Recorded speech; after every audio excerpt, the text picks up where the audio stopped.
With the new range of OLED TVs just around the corner, now actually could be the perfect time to buy last year's models. In many locations you can buy the LG G3 for around 60% of its original cost. Now that is a huge saving, and in this video I'll tell you why it's so good.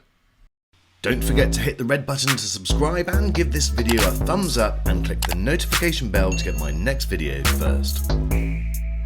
So I've been using the G3 as my main TV for the past 8 or 9 months, since it was released last year, and I have to say every single time I turn this TV on, it doesn't matter whether I'm gaming or whether I'm watching normal TV or a big screen movie, I absolutely love it. It looks exceptional, and I'm constantly all the time getting comments about the quality of this TV. And so it led me to think, whilst you still can buy this TV, should you? This was the big improvement, I believe, from 2022. The huge upgrade in WebOS 23 was remarkable. It was so much more streamlined than previous versions, a lot less adverts, but the main thing was the picture quality. It didn't matter whether you're watching high-end 4K things or just watching standard TV like this, which is upscaled to an incredible level. It just delivers on every single feature. And the one thing that I was really impressed with this year, which has stopped me always from having an OLED TV in this particular room, was those doors. Every other TV that I've had, every other OLED that I've put on the wall opposite those doors, it's just been far too reflective. And the G3 was the first one where I thought, wow, I can keep this here and I don't need to move it. The other thing is the gallery mount. Now, we know that the new version is going to come with a stand, but one of the big features for me was the fact that the gallery mount disappears into the back of the TV, giving you the most streamlined wall mounting system that I've seen. It just looks absolutely stunning. And because the viewing angles are just so good on this TV, it just looks like part of the wall almost. It really is incredible. Now, I think the biggest problem for the G4 in 2024 is not going to be what it has or what it doesn't have.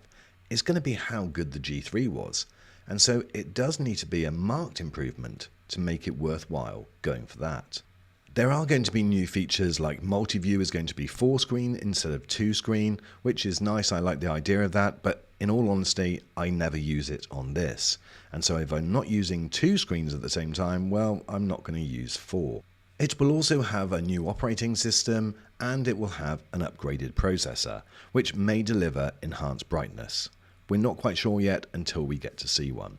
This, by the way, is the latest image retention test that I do on my TVs 10 months in. And as I expected, there's not even a sign of anything at all.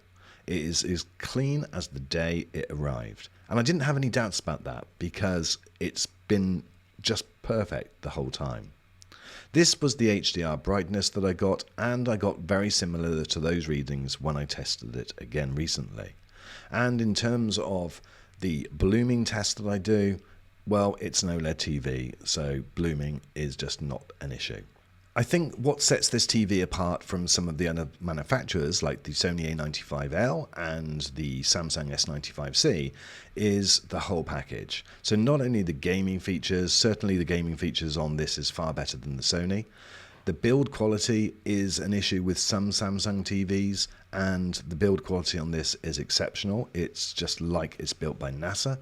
And so therefore, when you package everything together and then you bring in that key ingredient, which is value for money, well then this has to be still very much up there as one of the main choices of a TV in 2024. Now stop typing. I know some of you keyboard warriors out there will be saying the Sony A95L is a better picture, and yes, you might be right, but it's not the better package. It doesn't beat this on value, and it doesn't beat it in gaming capability with only 2 HDMI 2.1 ports. And those Samsung fans out there, you'll be saying the same as well. Well, what about the extra brightness on the Samsung? And yes, you're right, it is extra bright, but it doesn't support Dolby Vision, and there are questions about the build quality. Not for me, for instance, on mine that I had this year, but I know it still is an issue. So that's why I'm saying, in my opinion, and it is only my opinion, that the LG G3 is the best all-round package. So my friends, in summary, if you are considering getting a new TV in this big year for sporting events and things which most people choose to upgrade their TV, just really think carefully about buying last year's G3.